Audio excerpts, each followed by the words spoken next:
Approach అంటే casting couch అనేది డెఫినెట్‌గా ఉంది. నేను లేదనను. హ్మ్. అలా అని చెప్పి అందరూ అడుగుతారని కూడా నేను చెప్పను. అలా అందరూ అడిగితే మేము ఫిల్మ్స్ చెయ్యం. హ్మ్. ఇంకా క్విట్ చేయాల్సిందే. అదే. ఉంటారుగా ఒక్కొక్క ఫిల్మ్‌లో కొంతమంది మంది. హ్మ్. ఐయామ్ ష్యూర్ డైరెక్టర్స్ అయితే డైరెక్ట్‌గా అడగరు. హ్మ్. మధ్యలో ఉంటారు. Managers etcetera, etcetera.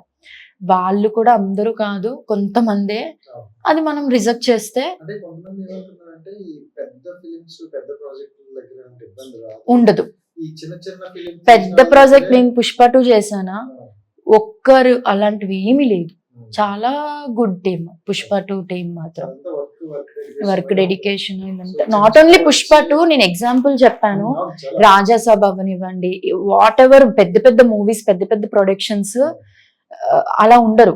అంటే పిచ్చి పిచ్చిగా బిహేవ్ చెయ్యరు. ఇఫ్ నీకు ఒక అమ్మాయికి ఇంట్రెస్ట్ ఉంటే, అబ్బాయికి ఇంట్రెస్ట్ ఉంటే అది వేరు. అది కాస్టింగ్ కౌచ్ అవ్వదు. అది వేరేది అవుతది. ఇప్పుడు మీరు ఒక అమ్మాయిని బలవంతంగా నువ్వు చేస్తేనే నీకు రోల్ ఇస్తాను అంటే అది కాస్టింగ్ కౌచ్.